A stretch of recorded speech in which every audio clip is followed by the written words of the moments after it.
I am a strong believer that we quit. Because why? How the does a 297-pound cockroach guy who quit on everything is now considered one of the baddest men of the planet? How is that possible? It means I had to change one thing, my mindset.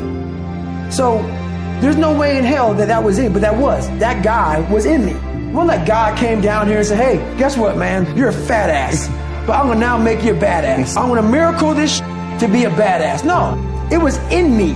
I had to believe and make that belief work. And through hard work, I did that.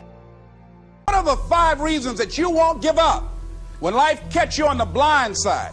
When the messenger of misery visits you, what are you going to do? What will keep you in the game when life knocks you to the canvas?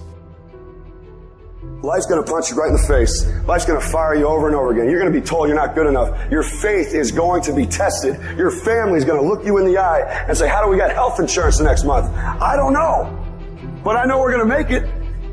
You know who's going to bail you out? You know who's going to come and rescue you? You know who's going to come and save the day? No one. No one's going to come and do it for you. You're going to have to do it all yourself. See, the Buster Douglas that fought in the last fight was not the Buster Douglas that fought Mike Tyson. See, the Buster Douglas that got knocked down while fighting Mike Tyson had gotten out of an alcohol recovery center. His mother had died. His wife was ill with a terminal illness. He was considered a nothing, a bum. So when he got knocked down, Buster Douglas had a reason to get back up because he said, I'm dedicating this fight to the memory of my mama. Life is hard, man. That's what it's about. Life is a challenge. If you don't work as hard as you can, if you don't sacrifice everything, if you don't get rejected and keep coming back for more, if you don't get your loyalty tested and your faith tested, you don't love that thing if you bail out. So if you fought through all that, that's love.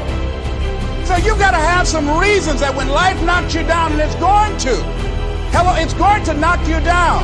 When people disappoint you, and that's going to happen. When they betray you, and that's going to happen. When they lie to you, and that's going to happen. When they say, oh, you can count on me, and they won't show up, and that's going to happen. When you want to throw in the towel and give up yourself, and that's going to happen. When life collapses on you and catch you on the blind side, what reason can you remember that you can call on, that you can reach on, that can make you get back up?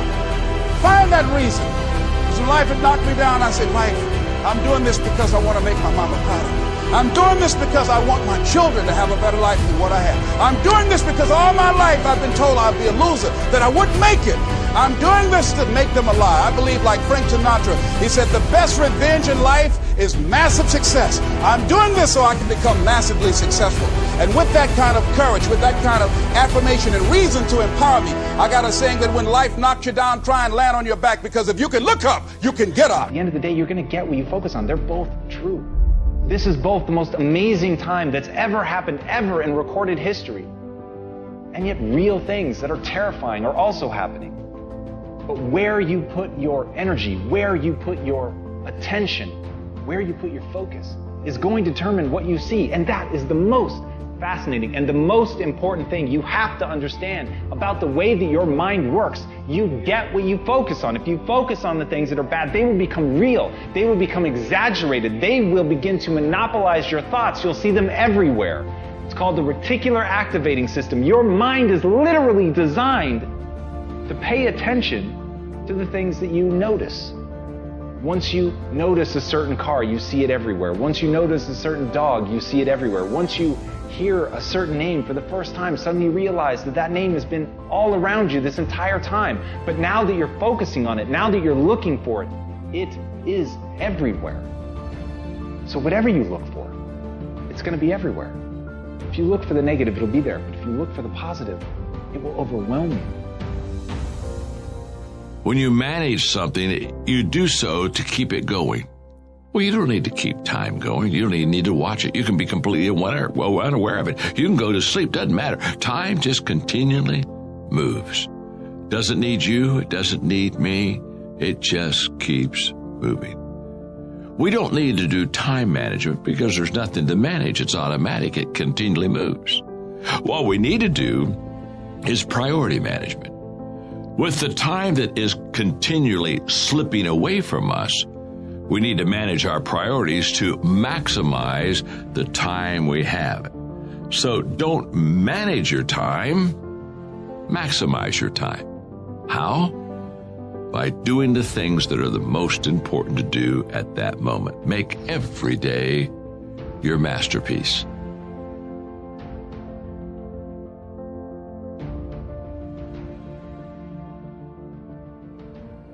I firmly believe that everybody on this planet has a gift. It's your job to figure out what that gift is. Then it becomes your job to decide whether you're going to act on that or not. Everyone sees the work that you put in, but it's what you don't see is going to determine how far you're going to get. That's what's holding you back. It's what you're not willing to see is why talent is not enough. And when you finally see it and accept it and decide to work on it, then you can take that next level. But if you are constantly looking outside of yourself and you don't latch on to your gift, you will never find your purpose. If you want to succeed, you must commit to your own gift and embrace it. Now, this is how you know you're not living in your gift. If when the alarm clock goes off in the morning and you ain't happy about it, you ain't doing what you want to do. See, you fighting upstream. You're going against what God created you for. If your job makes you sick to go to, if you're unhappy with waking up to go to where you got to go, it's because you ain't living in your gift. Some people are born to be teachers, caregivers, nurses, babysitters. Those are gifts. If you're living in your gift, you're cool. It's just if you ain't. If you fry chicken better than everybody else, you should be somewhere frying chicken. If you do hair better than everybody else, you should be somewhere doing somebody's hair. Those are gifts. Telling jokes was a gift. They're just not just running, jumping. If you paint, you should be painting. If babysitting is what you really do, you should be babysitting. You're doing anything. If you fix cars, you work with your hands. You're supposed to be working with your hands. You do anything else, when that alarm clock go off in the morning, you ain't gonna like it. Now, if you waking up, you going down there, they ain't paying you what you want. You hate your coworkers. You down there, your boss has no business being your boss. I just never thought that anybody should be in charge of me. I always saw myself free. I just want to come to work. This is all I want to do. Bishop Jake said this, that I would hate to die and never do the thing I was born to do. You should look into that before you mess around and check out of here. I think everyone can always, brush up on their technique. It is, what we do is takes a lot of research. If you really want to inhabit a role, it takes a lot of work and training, and I think it's incredibly important to constantly, no matter how successful you are, it's incredibly important. If nothing ever goes wrong in what you're doing, if you make no mistakes in your job, in whatever task you've brought upon yourself, then you're not on the frontier. Simple. Mm-hmm. It's true in science, and I heard it applied to car racing. There's a quote that I'm told, spoken by Mario Andretti.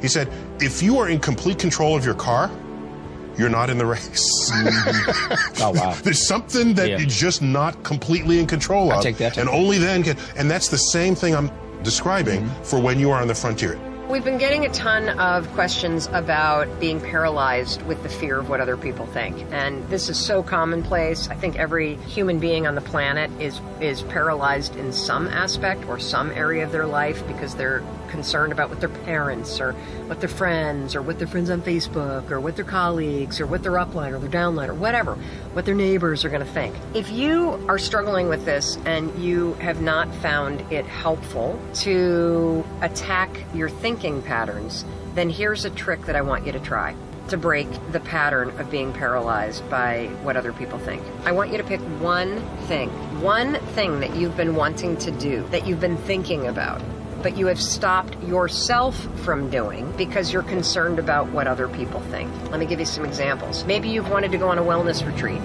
but you think your spouse will roll their eyes at you, so you haven't done it. Maybe you have a particular Facebook post or a blog. So many of you want to start a business or start creating art, but you're terrified of putting yourself out there because of what other people will think. Today, we're going to break that pattern. What you're going to do is you're going to pick one thing you've been stopping yourself from doing, and you're going to do it. You're going to do it. And the reason why I want you to do this is because I know that if you're still paralyzed, you have not been able to change your thinking patterns yet. That's cool. No problem. We're going to try a different tactic. I want you to change this paralysis through action. Because if you sign up for that class, if you go on that retreat, if you create your art, if you post that blog post, if you start that business, you will be proving to yourself through the actions that you're taking that you don't care what other people think. Try that today. Let me know, number one, what you've stopped yourself from doing, and number two, what you're committing to doing today. Because one way to break this is to attack the thoughts and change the thoughts and get into action first. The other way to do it is to recognize that you're paralyzed, pick one thing that you're going to do, and actually get it done.